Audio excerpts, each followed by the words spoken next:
All right, guys, cycle 1, week 8. Let's talk about what we did this week. As a reminder, everything that I share here is linked in a blog post, which is in the description of this video. So if you're looking for something, check there. If you still can't find it, comment and I'll help you out, but it should all be linked there. Okay, so we are talking about the 5 to 7-year-old crew. That's who I have. So this applies to them. Take it and use it as applies to your kiddos. All right, so for new grammar, for timeline, we just used, I have this big pointer from Dollar Tree, and the kids each took a turn pointing at the cards. I had the cards up on my board, and as we sang through the song, they would point to each card. So they love getting to come up and meet the teacher, so that was fun for them.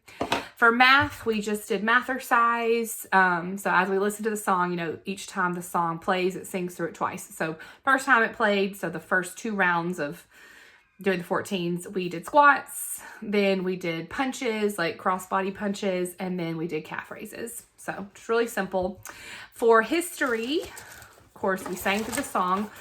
We did the motions. Again, I used the ones that Driven by Grace shares here on YouTube, which I've linked. But for during the age of imperialism, we went out like this, and then an I for imperialism.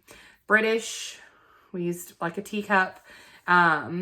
British established rule over India. We did this for India.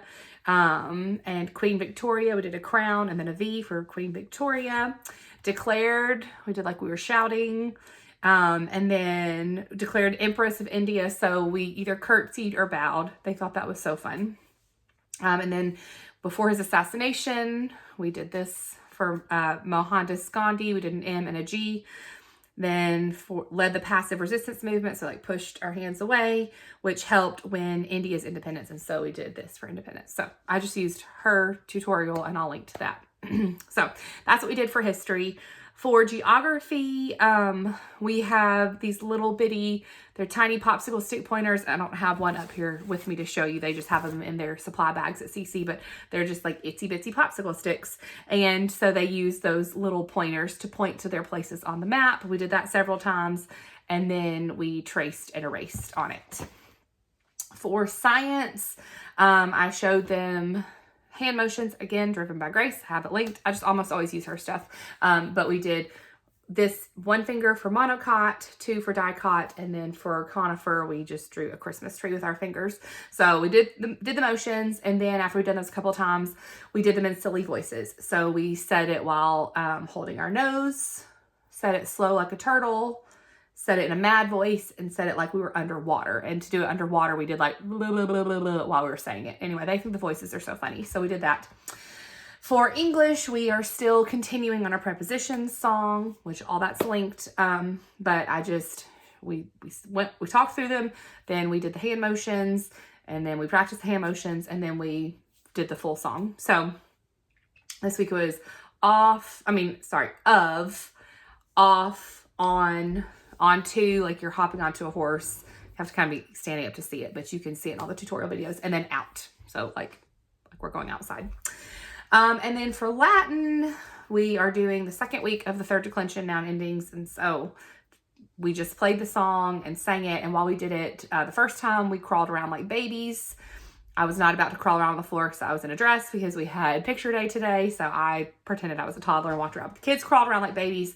We stood like flamingos. And then the 3rd time through, we flew like birds around the classroom. So it was really simple. I feel like I didn't do anything like super fun and different for grammar this week, but it was also kind of a weird week because we had a special presentation before CC, and then we had picture day, which ate up some of our time. So it was okay that we kind of kept the grammar simple because we didn't have much time. I did forget to mention that for history, after I'd taught them the hand motions, and we've done that a couple of times, then we used these visual cards. Y'all have seen me show these in videos a lot of times. I use them at home with my own kids too, but the kids, my CC kids, love them, and so I just scramble them up and hand them out, and then they come up, like we talk through the sentence, and as they get to their card, they come up and they put it up on the board. And the pictures really help them because most of mine are non-readers, and so having the pictures, I feel like, helps them a lot. So they enjoyed that. So that was new grammar.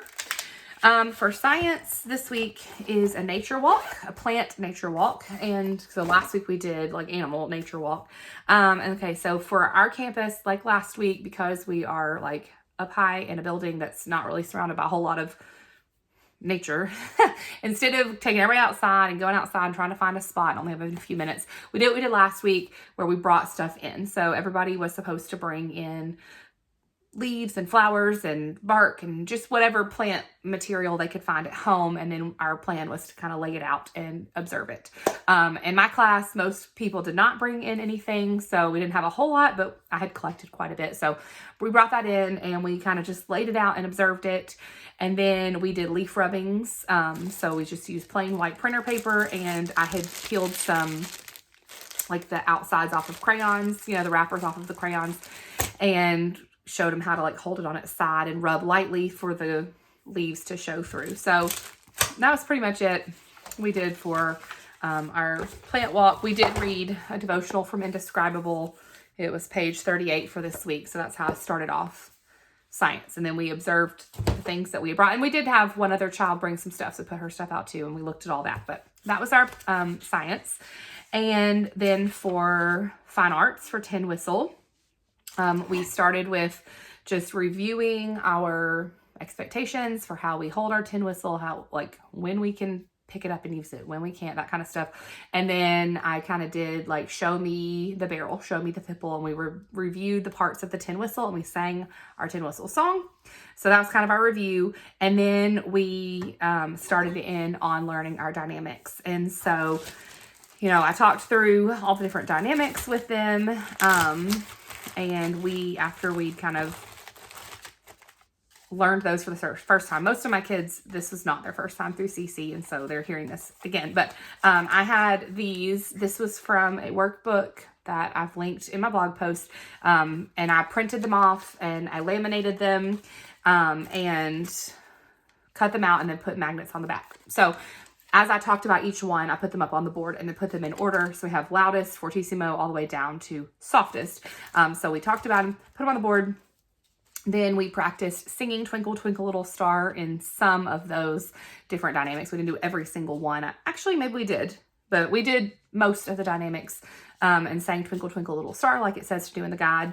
And then I honestly don't remember what order I did some of these things in, but at some point, as we were discussing, I had them like hold their tin whistle and try playing it very soft and then try playing it very loud. The tin whistle is not really great for dynamics because it doesn't have a whole lot of different ranges, I guess, with that. I don't really know what the right terminology is, but if you play it really loud, it's just like loud and squeaky. But we tried in it because I think it's funny. So we did that and discussed that a little bit. Then I had some scenarios that I used with them, and I had them match it up with the dynamic. So it was like a feather falling from a bird, and that would be like the softest, pianissimo.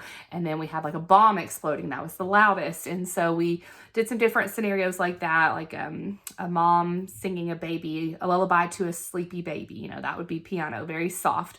So we did some examples like that. They had fun with that. And then our last little thing about the dynamics was these cards that I used when I introduced it actually had 2 sets.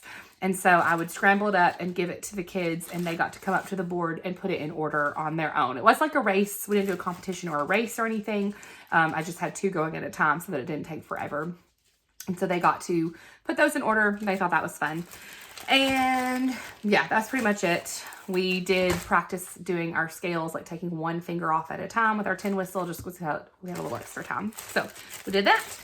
And then finally for review, because we had picture day today, that ate up some of our time today. And so we didn't get to do, you know, like a super long science thing, and also not as much time for review. Because I knew that going into it, I didn't plan like a really elaborate review game because I knew we weren't going to have time, and I didn't want to do one that, like, you know, we would want to spend a full 30 minutes on. So I just did 4 corners. So I have cards 1, 2, 3, 4. These particular cards are from my Tutor bundle that I have on Etsy that has like the schedule and all that stuff. This was just like a bonus download I included. So if you've purchased that, you have these.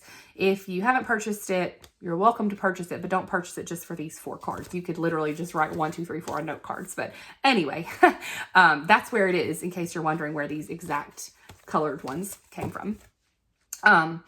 Anyhow, the way I played it, because I know there's a lot of different ways to play four corners. I taped these up in the corner, and what I did is I sat in the middle of the room, and I had my little box of review cards, and I would pull one out. I'd ask them a question. We answered it together, and then I would close my eyes, and I would tell them to run to a corner or quietly walk to a corner. The first couple of times they actually did run, and it was really loud, so I was able to tell where everybody had run to. But they ran to the corners, and I would, like point and be like, everybody in this corner, and I'd point, and if there were people there, then I would have something silly for them to do. So like do 5 jumping jacks, or walk like a crab, or go hug your mom, or come give me a high five, or twirl like a ballerina. So just silly things like that. So the people or person in that corner would do that. And then we'd all come back to the middle, and I'd ask another question. We'd answer it. I'd close my eyes. I'd go to it. I'd pick a corner, give them something silly to do. So that's how I did it. I know a lot of people will play it where they like pick a corner, and whoever is in that corner has to answer the question. But I, for the most part, try to avoid singling out kids to have to answer on their own. So I feel like this age, a lot of them aren't really ready to do that. And so we answer as a class. And so that's how I adapted it to make it work for the littler ones, so that everybody was still answering together, but we were still doing the corners. And when your corner got called, you still had to do something. I just didn't make it be answer the CC question. So anyway, I think that's everything. Oh, I forgot to show you this. This is also from that same workbook download that I've turned into visuals for my class that had, so after I'd shown them these that we used for our activity, I also have this one as a reference that has the crescendo and the decrescendo and the dynamics on there. So printed that out. It's from that very same workbook that's linked in my post. So anyway, that was everything. Hope you have a great week. Bye.